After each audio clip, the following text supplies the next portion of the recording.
दोस्तों, अक्सर आपको एक सवाल काफी ज्यादा हैरान कर देता होगा कि आखिर हवाई जहाज कैसे उड़ते हैं।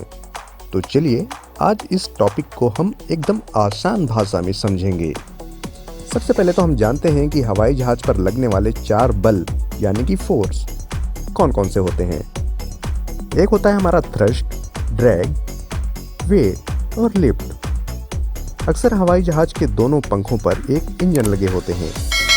किसी किसी जहाज में एक ही इंजन लगा होता है और इंजन का काम थ्रस्ट यानी कि फोर्स पैदा करना यानी कि उत्पन्न करना होता है। जो हमारे कॉमर्शियल हवाई जहाज होते हैं उनमें टर्बोफैन इंजन लगे होते हैं। इंजन का काम हवा को खींचकर उसे कंप्रेस यानी कि हवा दबाव बढ़ा देना होता है और हवा का दबाव बढ़ाने के बाद उनको पीछे की ओर छोड़ने के लिए होता है। ये ठीक वैसे ही काम करता है जैसे कि हम बैलून में हवा भरकर अगर छोड़ दें तो वह ऊपर की ओर भागने लगता है।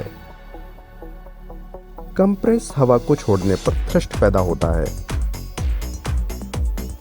फैन की बात करें, इंजन को अगर हम आगे से देखें तो सबसे पहले फैन दिखेगा। फैन जो होता है वो टाइटेनियम ब्लेड से बना होता है और यह बहुत ही ज़्यादा ताकतवर होता है जो कि लाखों किलो हवा को खींचकर इंजन में भेजता है। हवा 2 रास्तों से होकर गुजरती है, एक सीधे इंजन में चली जाती है और दूसरा जिसे हम बाईपास एयर कहते हैं। बाईपास एयर साइड से निकल जाती है। बाईपास एयर से अलग से एक थ्रस्ट पैदा होता है और जो बाईपास एयर होता है इसका काम इंजन को ठंडा रखना होता है। इसमें कंप्रेशर लगे होते हैं। कंप्रेसर का काम हवा को कंप्रेस करना यानी कि हवा को दबाकर उसके घनत्व को बढ़ा देना होता है। कंप्रेसर के अंदर प्लेट छोटे चले जाते हैं और हवा को कंप्रेस करते चले जाते हैं। कंबस्टर कंप्रेसर के बाद हवा में कंबस्टर में जाता है और वहां उसको तेल यानी कि जो पेट्रोल वगैरह उसमें पड़ता है उसके साथ मिलाकर जलाया जाता है। सुनने में बहुत ज़्यादा आसान लगता है लेकिन यह प्रक्रिया काफ़ी ज़्यादा जटिल होती है।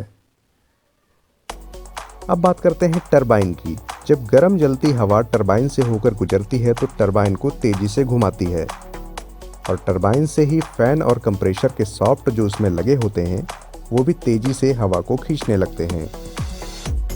मिक्सर यानी कि नोजल ये लास्ट स्टेप है जहां पर कंप्रेस हवा को तेजी से बाहर निकाला जाता है।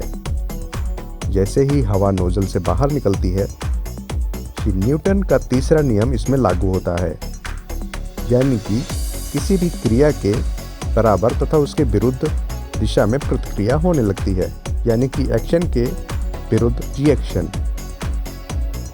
जब हवा तेजी से नोजल से बाहर निकलती है तो प्लेन को आगे की ओर पुश करता है और इसके आगे एक बल काम करता है जिसे हम थ्रस्ट कहते हैं।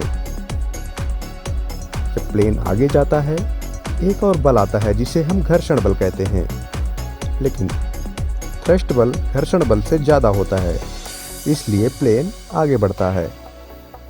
जब हम अक्सर देखते हैं कि चलती हुई कार में हम बैठ जाते हैं और अपने हाथ खिड़की से बाहर निकालते हैं तो हम अपने हाथ पर हवा द्वारा लगाया गया घर्षण बल महसूस करते हैं।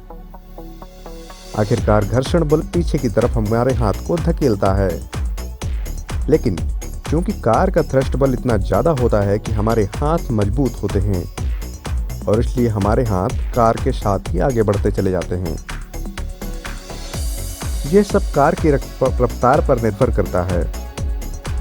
अगर रफ्तार बहुत ज़्यादा है, मान लीजिए 2000 किलोमीटर प्रति घंटा, तो हमारे हाथ पर इतना घर्षण बल लगेगा कि या तो हाथ टूट जाएगा या फिर जल जाएगा।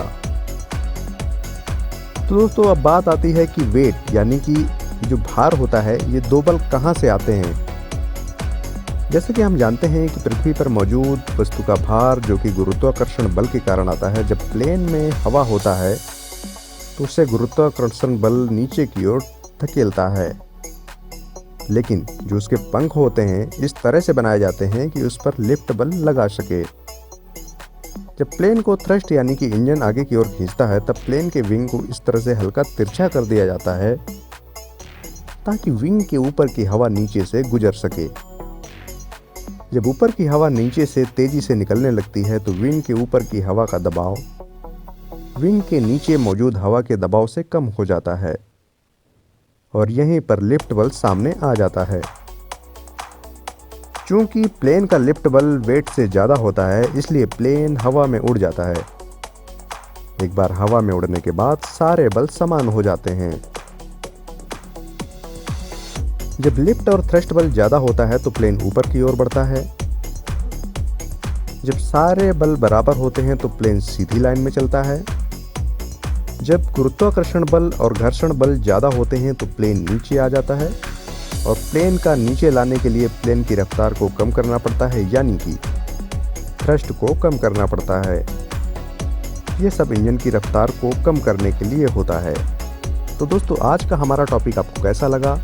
ऐसे ही इंटरेस्टिंग स्टोरीज सुनने के लिए हमारे चैनल को सब्सक्राइब करें और नए नए नॉलेज पाने के लिए जल्दी ही सब्सक्राइब करें।